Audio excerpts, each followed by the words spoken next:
هرمز تنګي کړکېچ او د تیلو د بیې د نورو لوړېدو خطر.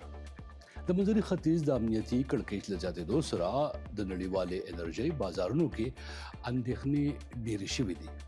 د انټرنیشنل انرژي ایجنسي یا IEA اعلان کړی دی چې د احتمالي کمښت جبران لپاره به له خپلو بیړنیو زیرمو څخه 400 میلیونه بیرله تیل بازار ته خوشي کوي.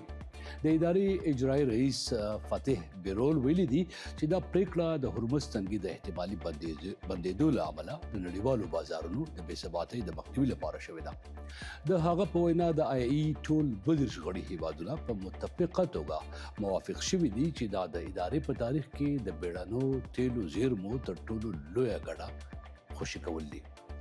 د ایران لخوا سخت خبرداري ورکړل شوې ده. په دې حال کې ایران د هرمز تنګي په اړه توندري خپل کړی دی. وایي د ایران د ګډو پوځي کمانډو خاتم الانبیاء سنټرل هډ کوارټرز ویان ابراهیم ذوالفقار ویلي دي چې تهران خپل پالیسي بدله کړې ده او نور به یوازې د ځوابي برید په ځای پرلپسې بریدونه کوي.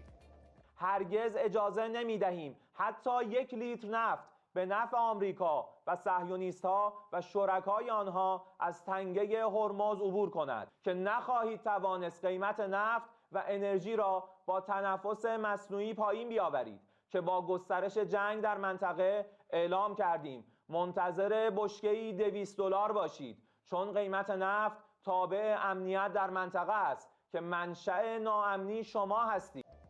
هغه خبرداري ورکړې دي چې ایران به اجازه ورنکړي چې حتی 1 لیټر تیل هم د سټریټ اپ هرمز یا د هرمز تنګي له لارې امریکا، اسرائیل او د هغوی متحدینو ته ورسیږي. د هغه په وینا هر هغه بیړۍ یا ټانکر چې د هیوادونو ته روان وي مشروع هدف بلل کېدی شي. ذوالفقاري زیاته کړې ده چې د سیمه ییزه امنیت د خرابېدو له امله ښایي د تیلو نړیوال قیمتونه ډېر لوړ شي. هغه دا خبرداري هم ورکړه چې د خام تیلو بیه ممکن تر بیرل په سر $200 پورې لوړه شي. په هرمز تنګي کې پر بیړیو هدفونه هم شوي دي.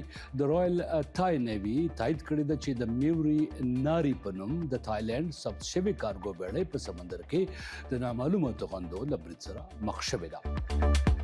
کارپوهان وایي چې د هرمز تنګي د نړیوالو تیلو د لیږد یو له مهمو لارو څخه ده او نړۍ شاوخوا 60% د همدې تنګي له لارې انتقالېږي.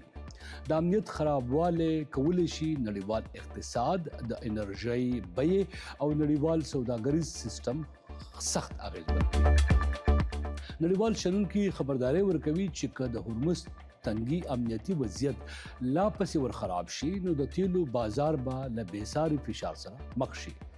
د همدې احتمال له امله نړیوال ادارې هڅه کوي چې د بیړنیو زیرمو خوشي کولو او د ډیپلوماټیکو هڅو له لارې د انرژۍ بازارونه ثابت وساتل شي.